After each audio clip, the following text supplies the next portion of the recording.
আসসালামু আলাইকুম। Welcome to YouTube my channel. আমি হজরত আলী।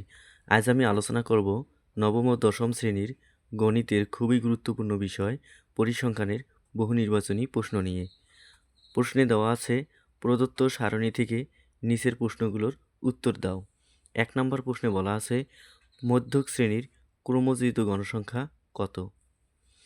এক্ষেত্রে আমরা প্রথমে গণসংখ্যাগুলো যোগ করব। 6 এবং 7 যোগ করলে হবে 13। 13-র সাথে যদি আমরা 10 যোগ করি তাহলে হবে 23। 23-এর সাথে যদি আমরা 8 যোগ করি তাহলে হবে 31। 31-এর সাথে যদি আমরা 5 যোগ করি তাহলে হবে 36। এরপর 36-কে আমরা 2 দ্বারা ভাগ করব। 36-কে 2 দ্বারা ভাগ করলে পাবো 18। এরপর গণসংখ্যাগুলো আমরা পর্যায়ক্রমে যোগ করব যতক্ষণ পর্যন্ত 18 না হয়। 6 আর 7 যোগ করলে হবে 13। 13-র সাথে যদি আমরা 10 যোগ করি তাহলে হবে 23। মধ্যক শ্রেণীর ক্রমযুক্ত গণসংখ্যা হবে 23। 1 নম্বর সঠিক উত্তর 23। 2 নম্বর প্রশ্নে বলা আছে মধ্যক শ্রেণীর গণসংখ্যা কত? যেহেতু আমরা মধ্যক শ্রেণী পেয়েছি 23, 23 সংখ্যাটি 10 গণসংখ্যার ঘরে অবস্থিত, তাই মধ্যক শ্রেণীর গণসংখ্যা হবে 10। সঠিক উত্তর 10। প্রচুরক নির্ণয়ে f1 প্লাস f2 এর মান কোনটি? প্রচুরক নির্ণয় করতে হলে সর্বোচ্চ গণসংখ্যাটি আমাদের চিহ্নিত করতে হবে। যেহেতু সর্বোচ্চ গণসংখ্যা 10, সর্বোচ্চ গণসংখ্যা থেকে পূর্বের গণসংখ্যা বিয়োগ করলে আমরা f1 এর মান পেয়ে যাব। যদি আমরা 10-এর থেকে 7 বিয়োগ করি তাহলে পাবো 3 এবং প্রচুরক থেকে যদি পরের সংখ্যা আমরা বিয়োগ করি তাহলে পাবো f2-র মান। যেহেতু প্রচুরক 10 এবং প্রচুরকের পরের সংখ্যা আছে 8, 10-এর থেকে যদি আমরা 8 বিয়োগ করি তাহলে পাবো 2। 3 আর 2 যোগ করলে হবে 5। f1 প্লাস f2 এর মান হবে 5। সঠিক উত্তর 5। এর পরের প্রশ্নে দেওয়া আছে উপরের গণসংখ্যা নিবেশন সারণীর ক্ষেত্রে fm সমান 10। আমরা জানি প্রচুরক শ্রেণী অর্থাৎ যোজিত গণসংখ্যার 18তম পদটি গণসংখ্যা 10-এ অবস্থিত, সুতরাং fm সমান 10 সঠিক। এবং মধ্যক শ্রেণীর গণসংখ্যার পূর্বের গণসংখ্যাগুলোর যোগফলেই হবে fc'র মান। যেহেতু মধ্যক শ্রেণীর গণসংখ্যা 10 এবং পূর্বের গণসংখ্যা 6 এবং 7, 6 এবং 7 যোগ করলে হবে 13, অর্থাৎ fc সমান 13 সঠিক। f1 সমান 3, অর্থাৎ প্রচুরক শ্রেণী যেহেতু 10 এবং পূর্বের গণসংখ্যা আছে 7, 10-এর থেকে যদি আমরা 7 বিয়োগ করি তাহলে আমরা পাবো 3, অর্থাৎ f1 সমান 3 সঠিক। এবং f2 সমান আছে 2। আমরা প্রচুরক থেকে যদি পরের গণসংখ্যা বিয়োগ করি, 10-এর থেকে যদি আমরা 8 বিয়োগ করি তাহলে পাবো 2, অর্থাৎ 1, 2, 3, তিনটি সঠিক। এর পরের প্রশ্নে বলা আছে যদি উপাত্তের সংখ্যা n সমান বিজোড় হয় সেক্ষেত্রে কোনটি সঠিক?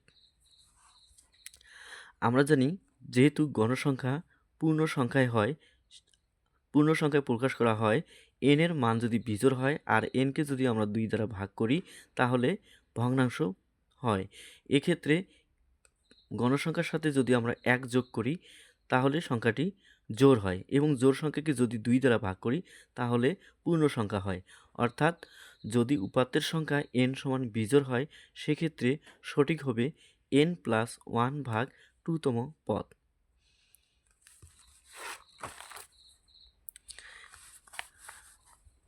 পরের প্রশ্নে দেওয়া আছে 39, 40, 44, 45, 45, 50 প্রদত্ত উপাত্তে গাণিতিক গড় 43.833। এক্ষেত্রে আমরা জানি গাণিতিক গড় হলো সংখ্যাগুলোর সমষ্টি। আমরা যদি সংখ্যাগুলো যোগ করি তাহলে পাবো 263 এবং মোট সংখ্যা আছে 1, 2, 3, 4, 5, 6। আমরা 6 দ্বারা ভাগ যদি করি 263-কে তাহলে উত্তর পাবো 43.833, অর্থাৎ 1 নম্বরটা সঠিক। 2 নম্বরে বলা আছে প্রচুরক 45, যেহেতু প্রদত্ত উপাত্তে 45 একাধিকবার এসেছে আর অন্য সংখ্যাগুলো একবার করে এসেছে, সঠিক উত্তর 45, প্রচুরক হবে 45। এক্ষেত্রে 2 নম্বরটিও সঠিক। এরপর দেওয়া আছে মধ্যক 44.5। আমরা প্রথমে উপাত্তের সংখ্যাগুলো গণনা করব। 1, 2, 3, 4, 5, 6। যেহেতু 6 জোড় সংখ্যা, তাই আমরা প্রথম অংশ থেকে 2টি সংখ্যা বাদ দেব, শেষের অংশ থেকে 2টি সংখ্যা বাদ দেব। মাঝের 2টি সংখ্যা যোগ করে 2 দ্বারা ভাগ করব। মাঝের 2টি সংখ্যা আছে 44 এবং 45। 44 যোগ 45 ভাগ 2 যদি করি তাহলে আমরা পাবো 44.5, অর্থাৎ 3 নম্বরটিও সঠিক। সঠিক উত্তর হবে 1, 2, 3। এর পরের প্রশ্নে দেওয়া আছে পরিসর 110 এবং শ্রেণী সংখ্যা 10 হলে শ্রেণী ব্যবধান কত? আমরা জানি শ্রেণী ব্যবধান সমান পরিসর ভাগ শ্রেণী সংখ্যা। পরিসর যেহেতু 110, শ্রেণী সংখ্যা আছে 10, আমরা যদি 0 0 কেটে দেই তাহলে থাকবে 11, সঠিক উত্তর 11।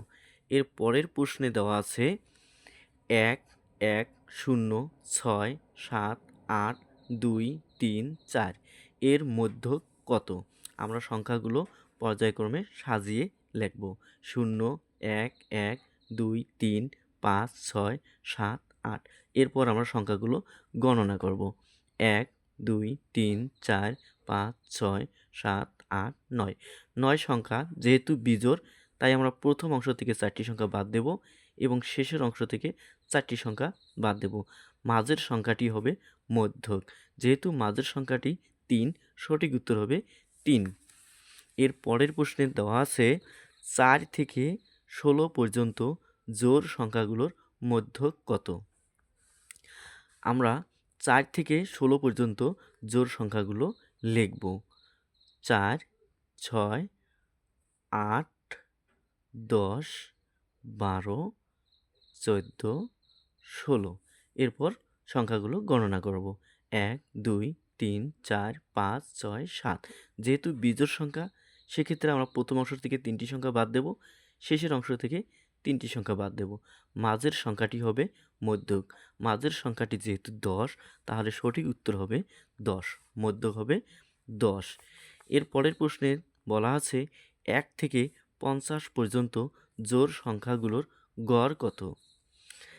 1 থেকে 50 পর্যন্ত জোড় সংখ্যাগুলোর মধ্যে সবচেয়ে ছোট জোড় সংখ্যা হলো 2 এবং সবচেয়ে বড় জোড় সংখ্যা হলো 50। 50 আর যোগ 2 ভাগ 2। 50 আর 2 যোগ করলে হবে 52 ভাগ 2। 52কে যদি আমরা 2 দ্বারা ভাগ করি তাহলে পাবো 26, সঠিক উত্তর হবে 26। এর পরের প্রশ্নে বলা আছে 20 থেকে 50 পর্যন্ত জোড় সংখ্যাগুলোর গড় কত? যেহেতু ছোট সংখ্যা, সবচেয়ে ছোট সংখ্যা হলো 20 এবং সবচেয়ে বড় সংখ্যা হলো 50, এই দুইটি সংখ্যা আমরা যোগ করব, ভাগ দেব 2। 50 আর 20 যোগ করলে হবে 70, ভাগ হবে 2। 70কে যদি আমরা 2 দ্বারা ভাগ করি তাহলে হবে 35, সঠিক উত্তর হবে 35। এর পরের প্রশ্নে দেওয়া আছে 40 থেকে 70 পর্যন্ত বিজোড় সংখ্যাগুলোর গড় কত?